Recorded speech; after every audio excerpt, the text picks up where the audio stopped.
¿Qué tal? Bienvenidos al tercer estudio de la unidad uno, el día 3. Estamos viendo este libro, Mi experiencia con Dios. Estamos aprendiendo cómo debemos relacionarnos con nuestro Padre Celestial. Y esta semana estamos hablando acerca de la voluntad de Dios en nuestras vidas. Espero que Dios esté hablando a sus corazones, estén haciendo los devocionales diarios que vienen en el libro, háganlos. Este es un estudio que estamos llevando en nuestra iglesia. Si usted no es miembro de nuestra iglesia, también le invitamos a que consiga este libro y haga los ejercicios que vienen ahí, mi experiencia con Dios.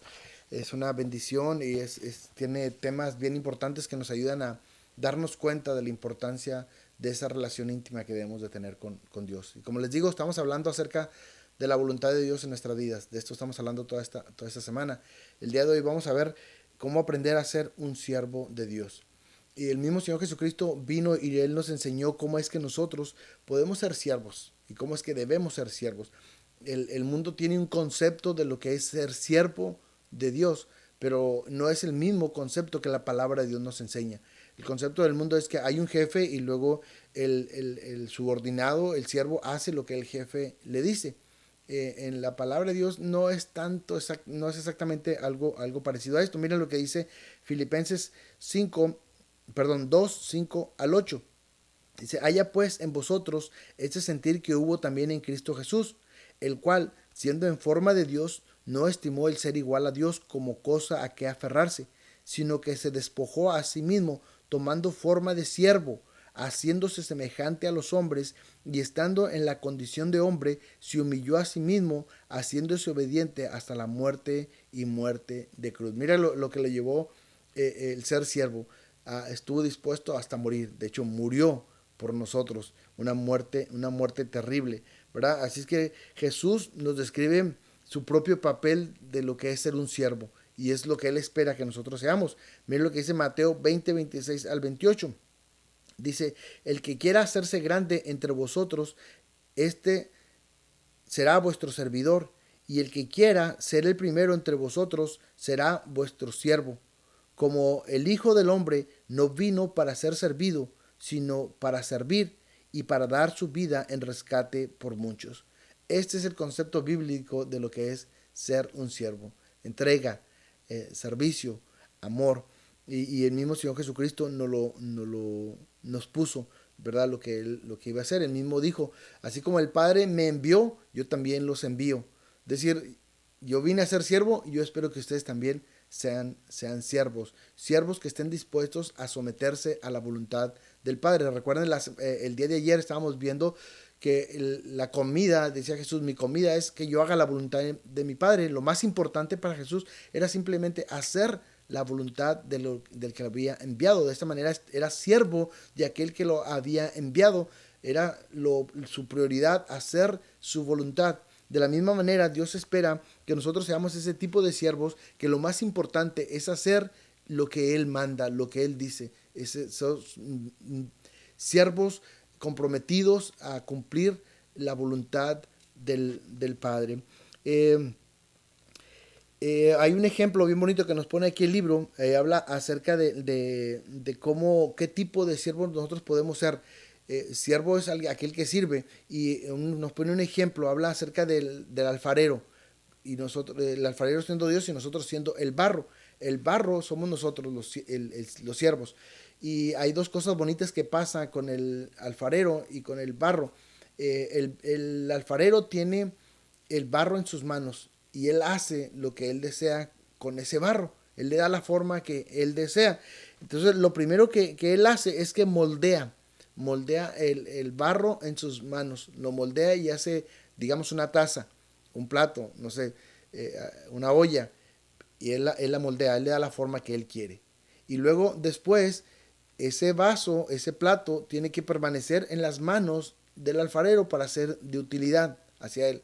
Entonces, de alguna manera, lo primero que sucede es que le da, lo moldea el barro y luego después permanece en las manos de él para ser útil. Y eso dice la palabra de Dios, nosotros somos como ese barro. Y esa es una forma de lo que es ser un siervo de Dios, es ser barro. Primero, un barro que es moldeado, que es modificado, es transformado de acuerdo a lo que Él quiere.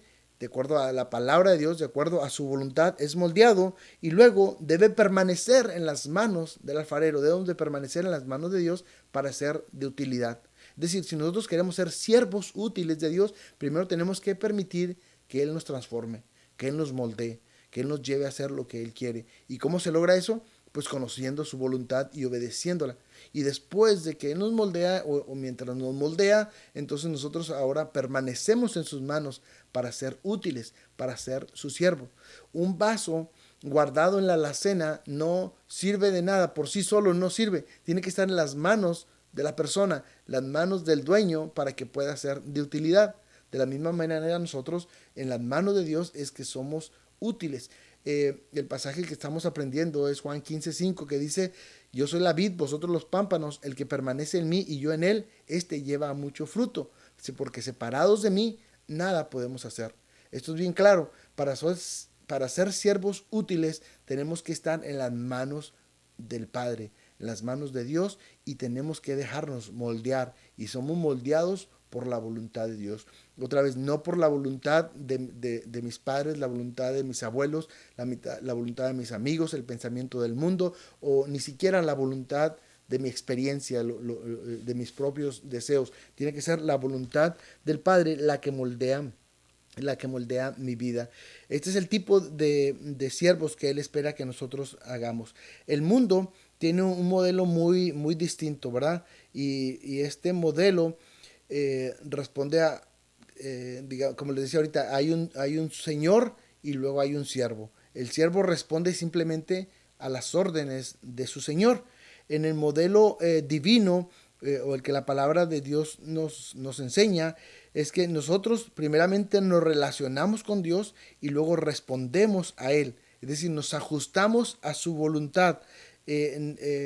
Cambiamos nuestras prioridades. Ya no es mi voluntad, ahora es la voluntad de Dios. No son mis prioridades, es la prioridad de Dios. Ese es el modelo de ser un siervo de acuerdo a la palabra de Dios.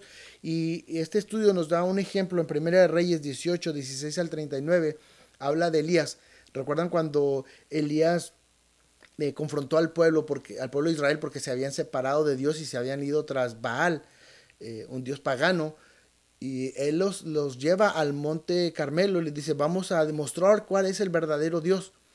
Y les dice: vamos a poner dos altares, uno para su Dios y otro para el Dios verdadero, mi Dios. Y vamos a pedir que el Dios verdadero mande fuego.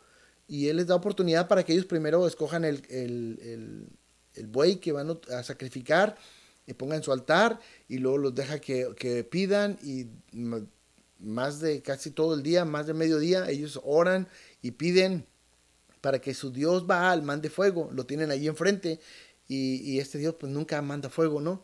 Ya sabemos la historia. Finalmente Elías viene y pone su altar, pone el buey para el holocausto y hace una oración, una simple oración, le pide a Dios, y entonces Dios manda fuego y consume aquel holocausto junto con el agua y todo. Y realmente este hecho no era algo que venía de parte de Elías, no era algo que Elías quería hacer. Era simplemente un hombre que se había sometido a la voluntad de Dios y ahora estaba siendo usado por Dios. Era un siervo sometido a Dios y Dios estaba haciendo grandes cosas. El mismo pasaje ahí nos dice, si lo leemos, dice que él hizo lo que Dios le dijo que hiciera. Cuando él se sometió a la voluntad de Dios, entonces Dios lo utilizó. Él fue de gran utilidad para Dios. Fue un siervo útil en las manos de Dios cuando él se sometió a la voluntad del Padre. Y ese es el tipo de siervo que Dios quiere que nosotros hagamos. No se trata de lo que yo haga conforme al modelo del mundo, sino lo que Dios puede hacer a través de mí.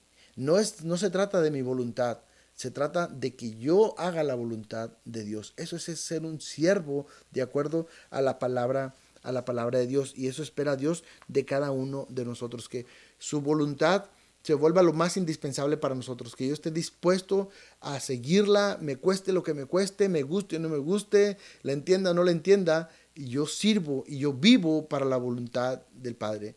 Eso es ser un siervo útil que Dios espera que usted y yo seamos. Ojalá que aprendamos a ser ese tipo de siervos. No solamente pensar en qué puedo yo hacer por Dios, ¿O qué voy a hacer que a mí se me ocurra para yo servir a Dios? No se trata de eso. Se trata de tener una relación íntima con Dios. Se trata de dejarme moldear por Dios. Se trata de dejar estar en las manos de Dios, estar cerca de Él para que Él me moldee y entonces la voluntad de Dios empieza a ser lo más importante para mí y empieza a ser algo natural en mí. Y mi vida agrada a Dios porque vivo bajo la voluntad de Dios. Todo lo que hago agrada a Dios porque estoy penetrado de esa voluntad. Se ha convertido en lo más importante, es lo principal en mi vida, que todo lo que hago puede alabar, puede agradar a Dios. Eso es ser un siervo útil. No solamente hacer cosas para Dios, sino dejar, más bien hacer la voluntad de Dios, lo que Dios quiere que yo haga. Espero que estén aprendiendo y que estén haciendo los devocionales como les dije, y espero que también se estén memorizando este verso. Recuerden, Juan 15:5 dice: yo soy la vid, vosotros los pámpanos, el que permanece en mí y yo en él, este lleva mucho fruto, porque separados de mí nada pueden hacer. Que Dios les bendiga, los espero aquí mañana.